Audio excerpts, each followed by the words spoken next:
So the first part's on the shoulder girdle. And what I'll do is show them interactively on Osirix here. So first I just wanted to review normal shoulder anatomy real quickly. And then as we go along, I'll try to ask for some of the audience input. Just remember you have the scapula with the glenoid fossa, humeral head, clavicle, acromioclavicular joint, and then the acromion here. And this process that's coming out here is the coracoid. This would be just a straight AP view. And remember, on the AP view, you should have overlap between the humeral head and the glenoid if the glenohumeral joint's normally located. This is more of a Grashe view where we oblique the patient and shoot down the glenohumeral joint. So you see the cartilage space well on that view. Humeral head's also an external rotation here. So you see the greater tuberosity along here, lesser tuberosity along here. And then in between those two is where the bicipital groove is, where the biceps tendon comes up and inserts on the supraglenoid tubercle. AC joint here, coracoid process coming out and projecting over like so. Axillary view is real important because that helps us tell about alignment, and you can see anteriors here, posteriors here.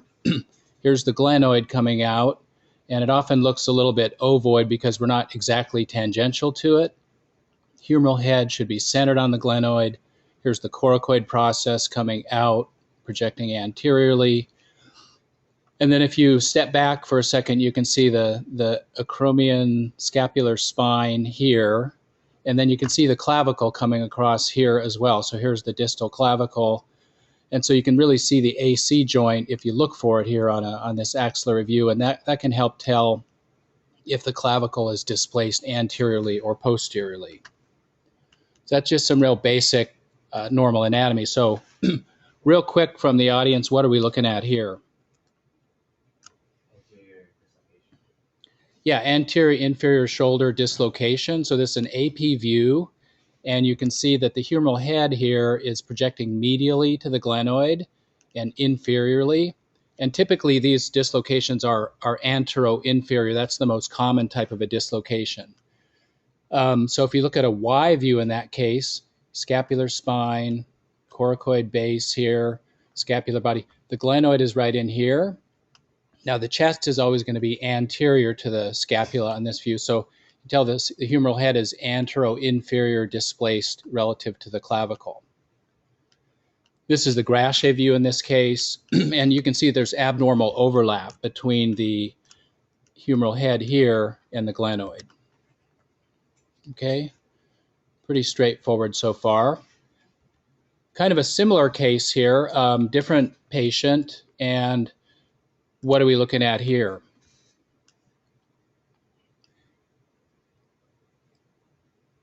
Kind of already gave you the clue. This is another anterior inferior type of a dislocation. It's hard to see the glenoid in this patient. You can see that the humeral head is lower than this part of the glenoid here. And so here's a Y view. Glenoid's in here, humeral head's inferior. So this patient have a CT scan that I wanted to show briefly, because a lot of times these complex shoulder injuries end up needing CT to define the bony anatomy and sometimes the orientation of the dislocation. So here's axial CT coming from top to bottom, clavicle, acromion, coming down into the glenoid here. And when you get to the glenoid, you should be seeing the humeral head, but it's not there. Here's the coracoid process. And as you get inferiorly, the humeral head's still dislocated at the time of the CT, probably because there's a big fracture involving the anterior inferior glenoid, and then there's also fracture involving the humeral head, some impaction here. So that's a fracture and dislocation there. And what the surgeons want to know is there major fracture of the humeral head? They want to know if there's a bony glenoid fracture, and if there is that fracture big enough to put back with screws, because they need to try to restore anatomic congruity, the glenoid, to get this shoulder to be stable again. The sagittal views are also helpful, and so here's like oblique sagittal. We're just in the plane of the glenoid here. So here's anterior, posterior, here's the coracoid process, and humeral head's dislocated inferiorly. Okay. Here's a different patient. This one's a little bit hard to understand, perhaps, because it's a atypical view, but it's kind of a frontal view of the shoulder. So here's glenoid here, and here's humerus here, and the arm is up. So does anybody know what this type of dislocation is called?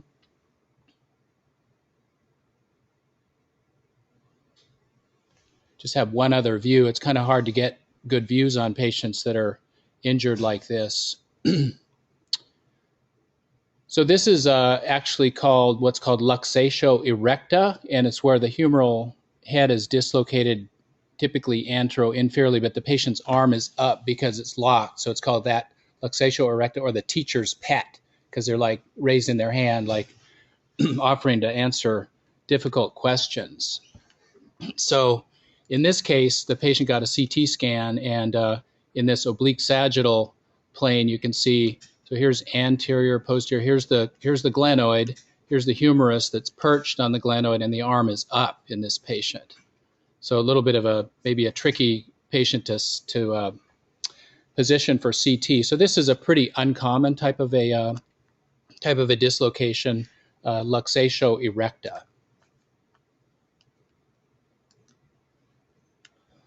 A little bit more of a subtle case here. So what type of a view are we looking at here? AP, Grashe, axillary?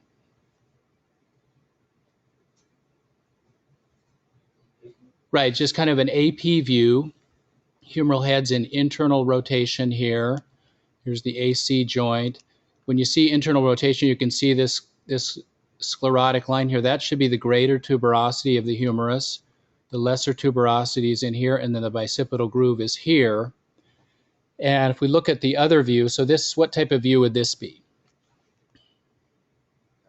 Kind of a Grashe view, right? We see down the joint, it's kind of overlapping with chest, so really don't see anything major abnormal here. If I zoom in just a little bit, kind of focus your attention on the greater tuberosity here. Contours pretty good. Maybe there's a little bit of a lucency in here, but it's really tough to see any definite abnormality. On this axillary view, he's normally located. Here's the glenoid, humeral head, tuberosity here, lesser tuberosity here. I wanted to show this case because I missed it, and if I show an MRI that was done a couple days later, here's coronal T1 and fat suppressed proton density images, and so here's humeral head, glenoid, supraspinatus tendon coming out to insert.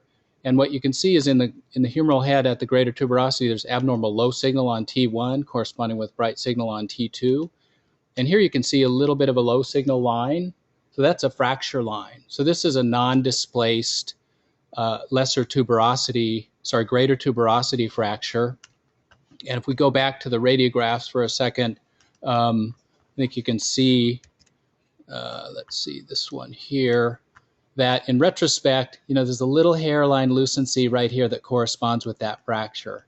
So they can be pretty subtle. I'd like to think we would have picked this up prospectively, but I guess a general point is that if you have a significant injury or pain that's not well explained by radiographs, that MRI is a good sort of secondary means to evaluate the patient if it's indicated to work them up further.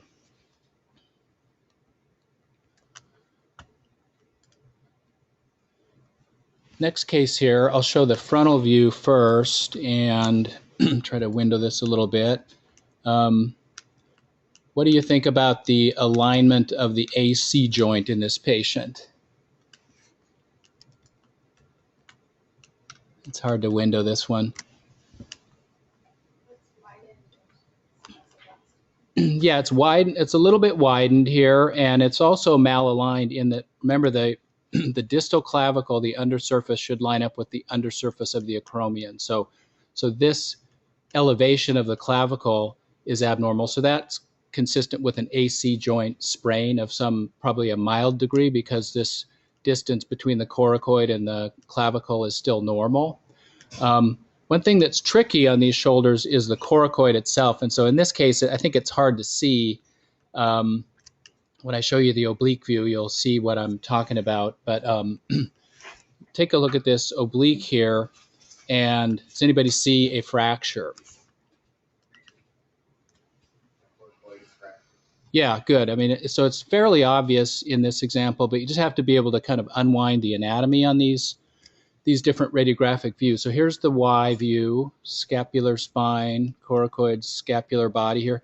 And if you try to follow the coracoid out here, it goes out, and then there's this lucency across it. So the coracoid's fractured across the base, and it's displaced a little bit. And sometimes these can be non-displaced and very hard to detect, and can be a situation where CT may be done and detects it, or patient's got a lot of pain that's not explained by the radiographs, and the CT is done and shows, what may be an unexpected coracoid fracture. So I don't have a lot of examples of that. I show this one from the literature where it's an axillary view, and sometimes the axillary view is a good view to pick that up on. So when you go through the axillary, make sure you look at glenohumeral alignment, but then also look carefully across the base of the coracoid to see if you see any kind of a fracture.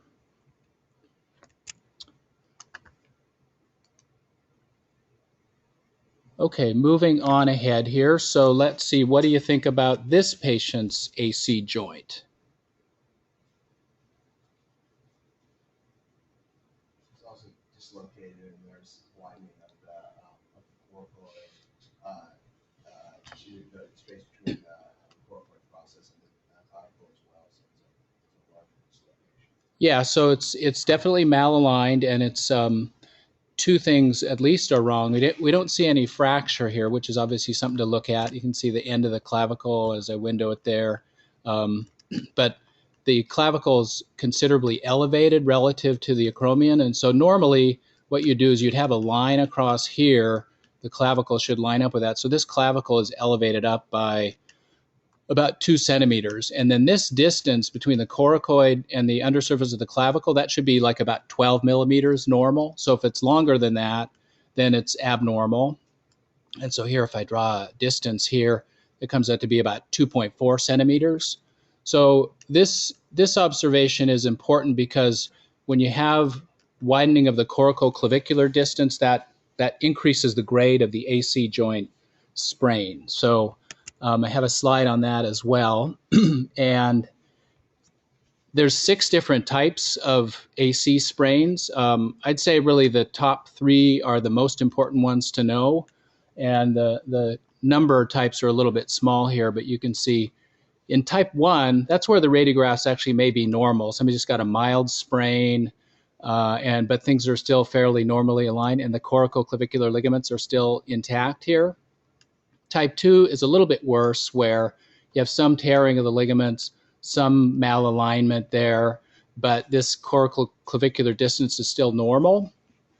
And then type 3 is where it's a transition between no tearing of these ligaments and tearing, and that's where you get this widening of the CC distance. So when you see that widening, you can infer that there's tearing of the coracoclavicular ligaments, and that can become a more chronic, unstable injury that can lead to further problems for the patient, sometimes like chronic instability, and sometimes surgeons will go in and try to reconstruct the coracoclavicular ligaments.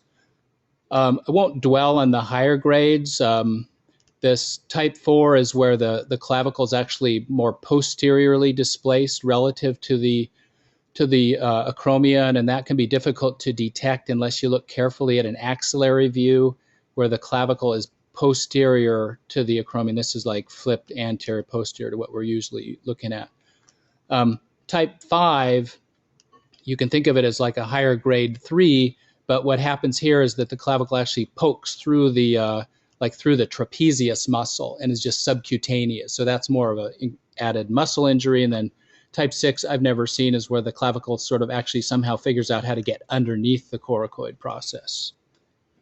So types of AC joint injuries. All right. This one is an unusual case, a little bit unusual, but I had it in my collection. And one thing we know is that the mid and distal clavicle are easy to assess radiographically, but the sternoclavicular joints are very difficult to see on plain film. So if there's a suspicion of a sternoclavicular joint injury, CT is a good way to go. This was a contrast-enhanced CT that came in on a patient from outside who had a suspicion of sternoclavicular joint injury. And the thing about these is that you just have to be very careful as you're going through to look at the alignment. So as we go down here, so here's the manubrium, top of the sternum. Here's the left clavicular head here. And you can see that the alignment there is pretty good, but look then on the right side, the clavicle is displaced posteriorly here. And like I said, it can be subtle, so you have to just be carefully paying attention to that alignment. But you see the anterior piece of the clavicle here compared to the manubrium, it's posteriorly displaced. And there's some hematoma in here. You can imagine if this gets to be even a higher grade injury or further displacement, you could impinge on local vessels. In this patient, there's a little bit of high density in here. Could just be some prominent vessels, or could be a little bit of a small, like, flake fracture off the end of the clavicle.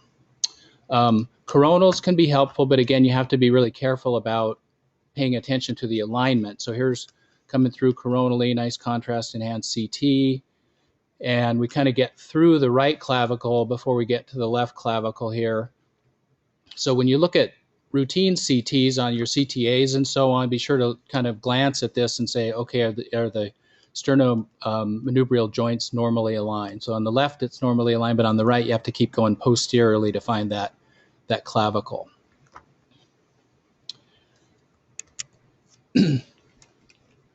So that's kind of the end of part one with shoulder girdle things, and I could take questions if you guys have any, and then we'll move on to part two for the elbow, wrist, and hand.